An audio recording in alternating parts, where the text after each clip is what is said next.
Hi all, PMK എഡ്യൂമീഡിയയിലേക്ക് സ്വാഗതം. ഈ വീഡിയോയ്ക്കകത്ത് നമ്മൾ ഡിസ്കസ് ചെയ്യാൻ പോകുന്ന കാര്യം ഡയമെൻഷൻസ് ഓഫ് ബിസിനസ് എൻവയോൺമെൻ്റ് ആണ്. ബിസിനസ് എൻവയോൺമെൻറ്റിൻ്റെ ഡയമെൻഷൻസുകൾ ഏതൊക്കെയാണ്? അപ്പോൾ അതിനു മുൻപ് നമ്മൾ എന്താണ് ബിസിനസ് എൻവയോൺമെൻറ്റ് എന്നുള്ളത് ചെറുതായൊന്ന് നോക്കാം. ഇവിടെ നോക്കൂ, business environment refers to the combination of internal and external factors that influence a company's operating situation. ഒരു കമ്പനി ഓപ്പറേറ്റ് ചെയ്യുന്ന സമയത്ത്, അതായത് നമ്മളൊരു കമ്പനി ഉണ്ടാക്കി അത് പ്രവർത്തിക്കുന്ന സമയത്ത് ആ കമ്പനിക്കകത്തുള്ള, അതായത് കമ്പനിക്ക് ഉള്ളിലുള്ള പല ഫാക്ടേഴ്സുകളും ആ കമ്പനിയെ ഇൻഫ്ലുവൻസ് ചെയ്യും. അതേപോലെ തന്നെ ആ കമ്പനിക്ക് പുറത്ത് നടക്കുന്ന പല കാര്യങ്ങളും ആ കമ്പനി എന്ത് ചെയ്യും? ഇൻഫ്ലുവൻസ് ചെയ്യും. അങ്ങനെ ഒരു കമ്പനിക്കകത്തും പുറത്തുമുള്ള പല ഫാക്ടേഴ്സുകൾ കൂടിച്ചേരുമ്പോൾ ഉണ്ടാവുന്നതാണ് അതിൻ്റെ ബിസിനസ് എൻവയോൺമെൻറ്റ് എന്ന് പറയുന്നത്. ഇപ്പോൾ ഒരു ഉദാഹരണം പറയുകയാണെങ്കിൽ, ഒരു കമ്പനിയുടെ ഇൻറ്റേർണൽ ഫാക്ടേഴ്സ് എന്ന് പറയുന്നത് ആ കമ്പനിയിലുള്ള ആളുകളുടെ തൊഴിൽ വ്യവസ്ഥകളാണ്. അപ്പോൾ അത് ആ കമ്പനിക്ക് കൃത്യമായി അതിൻ്റെ ഉള്ളിൽ തന്നെ എന്ത് ചെയ്യാൻ പറ്റും? അത് മാനേജ് ചെയ്യാൻ പറ്റും. ഇപ്പോൾ എക്സ്റ്റേർണൽ ഫാക്ടേഴ്സിന് നമ്മൾ ഉദാഹരണം പറയുകയാണെങ്കിൽ, ആഗോളതലത്തിലുണ്ടാവുന്ന മാറ്റങ്ങൾ. ഈ മാറ്റങ്ങളൊന്നും തന്നെ കമ്പനിക്ക് എന്ത് ചെയ്യാൻ പറ്റില്ല? കൃത്യമായി കൺട്രോൾ ചെയ്യാൻ പറ്റില്ല. പക്ഷേ അത്തരത്തിലുള്ള ഫാക്ടേഴ്സുകളും ബിസിനസ്സിനെ എന്ത് ചെയ്യും? ബാധിക്കും. അപ്പോൾ ഇങ്ങനെ ഇൻറ്റേർണലായിട്ടും എക്സ്റ്റേർണലായിട്ടുമുള്ള ഫാക്ടേഴ്സുകൾ അത് കമ്പനിയുടെ പ്രവർത്തനത്തിനെ ബാധിക്കുന്നുണ്ടെങ്കിൽ അവയെയാണ് നമ്മൾ എന്തെന്ന് പറയുന്നത്?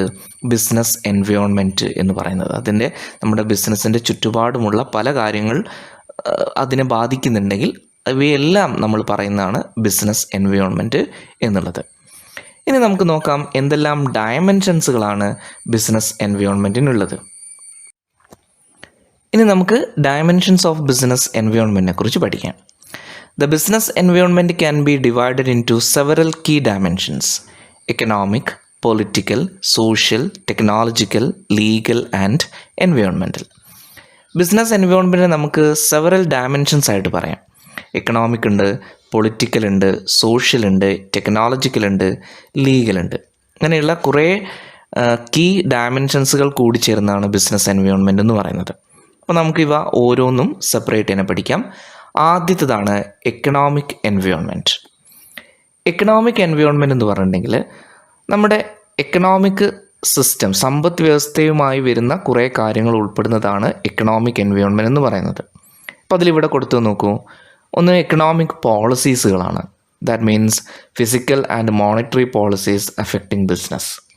പിന്നെ വരുന്നത് എക്കണോമിക് കണ്ടീഷൻസ് ആണ്. പലതരത്തിലുള്ള എക്കണോമിക് കണ്ടീഷൻ, ഇപ്പോൾ ഇൻഫ്ലേഷൻസ്, അൺഎംപ്ലോയ്മെൻറ്റ്, ഇൻട്രസ്റ്റ് റേറ്റ്, ഇവയെല്ലാം. പിന്നെ എക്കണോമിക് സിസ്റ്റംസ്, അതായത് ക്യാപിറ്റലിസം, സോഷ്യലിസം, മിക്സഡ് എക്കോണമി, ഇതൊക്കെ തന്നെ ബിസിനസ്സിനെ എന്ത് ചെയ്യും? സാരമായി ബാധിക്കും. അപ്പോൾ ഇങ്ങനെ ബാധിക്കുന്ന നമ്മുടെ ബിസിനസ്സിൻ്റെ ചുറ്റുപാടിനെയാണ് നമ്മൾ എക്കണോമിക് എൻവയോൺമെൻറ്റ് എന്ന് പറയുന്നത്. ഓക്കെ, ഇതിൻ്റെ ഇമ്പാക്റ്റ് ഓൺ ബിസിനസ് എന്ന് പറയുന്നത് influence on pricing, investment and business expansion decisions etcetera. Okay, ഇനി നമ്മൾ രണ്ടാമത്തെ ഡയമെൻഷൻസിലേക്ക് പോവുകയാണ്. രണ്ടാമത്തെ ഡയമെൻഷനാണ് പൊളിറ്റിക്കൽ എൻവയോൺമെൻറ്റ്. പൊളിറ്റിക്കൽ എന്ന് പറഞ്ഞാൽ നിങ്ങൾക്കറിയാലോ എന്താണ് അത്? രാഷ്ട്രീയപരമായി വരുന്ന എൻവയോൺമെൻറ്റിനെയാണ് നമ്മൾ പൊളിറ്റിക്കൽ എൻവയോൺമെൻറ്റ് എന്ന് പറയുന്നത്. നമുക്കറിയാം നമ്മളുടെ ഇന്ത്യയിലും അതുപോലെ തന്നെ ഇനിയിപ്പോൾ നമ്മുടെ സ്റ്റേറ്റ് കേരള ആണെങ്കിൽ, കേരളം എടുക്കുകയാണെങ്കിൽ ഇവിടെയൊക്കെ തന്നെ നിരവധി രാഷ്ട്രീയ പാർട്ടികളുണ്ട് അല്ലേ? അപ്പോൾ ഈ രാഷ്ട്രീയ പാർട്ടികളുമായി ബന്ധപ്പെട്ട് നിൽക്കുന്ന പല കാര്യങ്ങളുമുണ്ട്. അപ്പോൾ അതൊക്കെ ഉൾപ്പെടുന്നതാണ് പൊളിറ്റിക്കൽ എൻവയോൺമെൻറ്റ് എന്ന് പറയുന്നത്. ഇപ്പോൾ ഇവിടെ നോക്കൂ, government policies, that means taxation, trade restrictions, subsidies. അപ്പോൾ അതായത് ഓരോ പൊളിറ്റിക്കൽ പാർട്ടി ആയിരിക്കുമല്ലോ ഗവൺമെൻറ് ആയിട്ട് ഭരിക്കുന്നത്. അപ്പോൾ അവർ കൊണ്ടുവരുന്ന ചില റെസ്ട്രിക്ഷൻസ്, സബ്സിഡീസുകൾ, ടാക്സേഷൻ പ്ലാനുകൾ, ഇതൊക്കെ തന്നെ ബാധിക്കും. അപ്പോൾ അതൊക്കെ പൊളിറ്റിക്കൽ എൻവയോൺമെൻറ്റിൽ വരുന്നതാണ്. ഇനി അതുപോലെ തന്നെ പൊളിറ്റിക്കൽ സ്റ്റെബിലിറ്റിയാണ്. പിന്നെ അതുപോലെ തന്നെ ഇൻ്റർനാഷണൽ റിലേഷൻസ്, ഇതൊക്കെ പൊളിറ്റിക്കൽ എൻവയോൺമെൻറ്റിനകത്ത് വരുന്നതാണ്. അതിൻ്റെ ഇമ്പാക്റ്റ് ഓൺ ബിസിനസ് എന്ന് പറയുന്നത് regulatory compliances, risk management and strategic planning, ഇതൊക്കെയാണ്. ഇനി നമുക്ക് അടുത്തതിലേക്ക് പോകാം. അടുത്തതാണ് സോഷ്യൽ എൻവയോൺമെൻറ്റ്. സോഷ്യൽ എൻവയോൺമെൻറ്റ് എന്ന് പറയുന്നത് നമുക്കൊരു ബിസിനസ്സുമായി ബന്ധപ്പെട്ട് നിൽക്കുന്ന സാമൂഹികമായിട്ടുള്ള ചുറ്റുപാടുകളെയാണ് സോഷ്യൽ എൻവയോൺമെൻറ്റ് എന്ന് പറയുന്നത്. അപ്പോൾ അവിടെ കൊടുത്തിരിക്കുന്നത് നോക്കുന്നു ഡെമോഗ്രാഫിക്സ് ആണ്. That means population size, age, distributions, education levels, ഇതൊക്കെ നമ്മുടെ സാമൂഹിക വ്യവസ്ഥിതിയുമായി ബന്ധപ്പെട്ട് നിൽക്കുന്ന കാര്യമാണ്. അപ്പോൾ ഇതൊക്കെ തന്നെ ബിസിനസ്സിന് എന്ത് ചെയ്യും, ബാധിക്കുകയും ചെയ്യും. അതുപോലെ തന്നെ സോഷ്യലിൽ വരുന്ന മറ്റൊരു കാര്യമാണ് കൾച്ചറൽ നോംസ്, ആളുകളുടെ വാല്യൂസ്, ബിലീവ്സ്, ഇങ്ങനെയുള്ള കാര്യങ്ങളൊക്കെ തന്നെ. പിന്നെ അടുത്തതാണ് social responsibility. That means corporate social responsibility, CSR and ethical practices, ഇവയൊക്കെ തന്നെ നമ്മുടെ ബിസിനസ്സിനെ ബാധിക്കും. ഇതിൻ്റെ ഇമ്പാക്റ്റ് എന്ന് പറയുന്നത് product development, marketing strategies and brand image, ഇവയൊക്കെ തന്നെ ഇത് ബാധിക്കും. ഓക്കെ, ഇനി അടുത്തതിലേക്ക് പോവുകയാണ്. നമ്മൾ അടുത്തതിലേക്ക് വരുമ്പോൾ സമയത്ത് അവിടെയാണ് ടെക്നോളജിക്കൽ എൻവയോൺമെൻറ്റ് എന്ന് പറയും. ടെക്നോളജിക്കൽ എൻവയോൺമെൻറ്റ് എന്ന് പറയാൻ നമുക്കറിയാം, ഇന്ന് സാങ്കേതിക വിദ്യകൾ നിരന്തരമായി മാറിക്കൊണ്ടിരിക്കുകയാണ് അല്ലേ.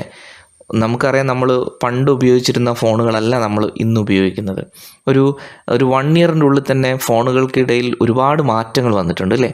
ഇപ്പോൾ ഇന്ന് ഞാൻ ഈ പ്രസൻറ്റിൽ നമ്മൾ സംസാരിച്ചുകൊണ്ടിരിക്കുന്ന സമയത്ത് ഫോണിനകത്തൊക്കെ തന്നെ നമ്മൾ AI ടൂളുകൾ ഉപയോഗിച്ചുകൊണ്ടാണ് ഫോൺ ഉപയോഗിക്കുന്നത്. എന്നാൽ എനിക്ക് തോന്നുന്നില്ല ഒരു വർഷം മുമ്പ് ഇറങ്ങിയിട്ടുള്ള ആൻഡ്രോയിഡ് ഫോണുകളിലൊന്നും തന്നെ AI കറക്റ്റായിട്ട് ഇംപ്ലിമെൻ്റ് ചെയ്യാൻ തുടങ്ങിയിട്ടില്ല എന്ന് തോന്നുന്നു. പക്ഷേ ഇന്ന് ഇറങ്ങുന്ന ഒട്ടുമിക്ക ഫോണിനകത്തും AI കണക്ട് ചെയ്തുകൊണ്ടാണ് ഫോണുകൾ ഇറങ്ങുന്നത്. അപ്പോൾ സാങ്കേതിക വിദ്യയിൽ ഒരുപാട് മാറ്റങ്ങൾ വന്നിട്ടുണ്ട്. അപ്പോൾ ഇങ്ങനെ സാങ്കേതിക വിദ്യയിൽ ഉണ്ടാകുന്ന മാറ്റങ്ങൾ ഉൾപ്പെടുന്നതിനെയാണ് ടെക്നോളജിക്കൽ എൻവയോൺമെൻറ്റ് എന്ന് പറയുന്നത്.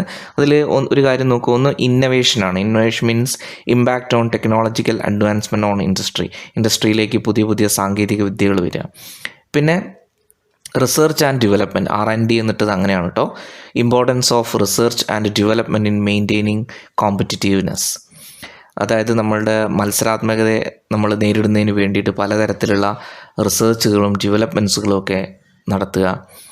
പിന്നെ ഓട്ടോമേഷനാണ്. That means role of automation and artificial intelligence in business പ്രോസസ്സിനകത്ത് പലതരത്തിലുള്ള ആർട്ടിഫിഷ്യൽ ഇൻ്റലിജൻസും ഓട്ടോമേഷൻസും ഒക്കെ കൊണ്ടുവന്ന് ബിസിനസ്സിനെ എന്ത് ചെയ്യുക, നല്ല രീതിയിൽ വളർത്തിക്കൊണ്ടുവരിക. ഓക്കെ, അപ്പോൾ ഇതൊക്കെയാണ് ടെക്നോളജിക്കൽ എൻവയോൺമെൻറ്റിൽ വരുന്നത്. അതിൻ്റെ ഇമ്പാക്റ്റ് ഓൺ ബിസിനസ് എന്ന് പറയുന്നത് operational efficiency, production innovation, customer engagement, ഇവയൊക്കെ എന്ത് ചെയ്യും, വർദ്ധിപ്പിക്കുന്നതിന് കാരണമാകും. നമ്മളത് ശ്രദ്ധിച്ചിട്ടില്ല എങ്കിൽ അത് ബിസിനസ്സിനെ എന്ത് ചെയ്യും, സാരമായി ബാധിക്കുകയും ചെയ്യും. ഓക്കെ, ഇനി അടുത്ത എൻവയോൺമെൻറ്റാണ് ലീഗൽ എൻവയോൺമെൻറ്റ്. നമുക്കറിയാം, നമ്മളൊരു രാജ്യത്ത് ജീവിക്കുന്ന സമയത്ത് ആ രാജ്യത്തിനകത്തൊരു നിയമവ്യവസ്ഥയുണ്ടല്ലേ. ഇപ്പോൾ പല സന്ദർഭങ്ങളിൽ പല രീതിയിലുള്ള നിയമങ്ങൾ കൊണ്ടുവരാറുണ്ട്. ഈ നിയമങ്ങളൊക്കെ തന്നെ ചിലപ്പോൾ ബിസിനസ്സിനെയും എന്ത് ചെയ്യും, ബാധിക്കും. അപ്പോൾ ഇങ്ങനെ നിയമങ്ങൾ ഉൾപ്പെടുന്ന എൻവയോൺമെൻറ്റിനെയാണ് നമ്മൾ ലീഗൽ എൻവയോൺമെൻറ്റ് എന്ന് പറയുന്നത്. അപ്പോൾ അതിൽ ഒന്നാമത്തത് വരുന്നത് ലോസ് ആൻഡ് റെഗുലേഷൻസ് ആണ്.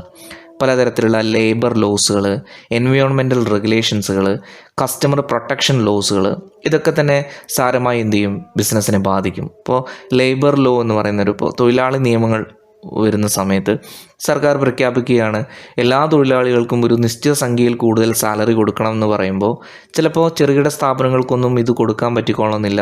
അത് അവരെ ചിലപ്പം സാരമായി ബാധിക്കുകയും ചെയ്യും. ഓക്കെ, പിന്നെ വരുന്നത് ഇൻ്റലക്ച്വൽ പ്രോപ്പർട്ടിയാണ്. That means importance of patent, trademark, copyrights, ഇതൊക്കെ വരും. പിന്നെ കംപ്ലയൻസ് ആണ്. Compliance means need for compliance with local and international laws. Okay, അതായത് നമ്മൾ പലതരത്തിലുള്ള ലോക്കലായിട്ടുള്ള നിയമങ്ങളും അതുപോലെ തന്നെ ഇൻ്റർനാഷണൽ ആയിട്ടുള്ള നിയമങ്ങളും ഒക്കെ നമ്മൾ അനുസരിക്കേണ്ടി വരും. അതൊക്കെയാണ് ഇതിൻ്റെ ഇമ്പാക്റ്റ് എന്ന് പറയുന്നത്. Corporate sustainability strategies, risk management and reputation, ഇതൊക്കെയാണ് ഇതിൻ്റെ ഇമ്പാക്റ്റിൽ നമുക്ക് പറയാനുള്ളത്. ഓക്കെ, ഇത്രയുമാണ് നമുക്ക് ബിസിനസ് എൻവയോൺമെൻറ്റിൻ്റെ ഡയമെൻഷൻസ് ആയിട്ട് പറയാനുള്ളത്. ഈ ഒരു ഏരിയ നിങ്ങൾക്ക് മനസ്സിലായി കാണുമെന്ന് വിചാരിക്കുന്നു. ഈ വീഡിയോ ഇഷ്ടപ്പെട്ടാൽ ലൈക്ക് ചെയ്തേക്കുക. ഉപകാരപ്രദമായെങ്കിൽ നിങ്ങളുടെ സുഹൃത്തുക്കൾ കൂടി ഷെയർ ചെയ്ത് കൊടുത്ത് ഈ ചാനലിനെ സപ്പോർട്ട് ചെയ്യാം. എല്ലാവർക്കും നല്ലൊരു ദിവസം ആശംസിക്കുന്നു.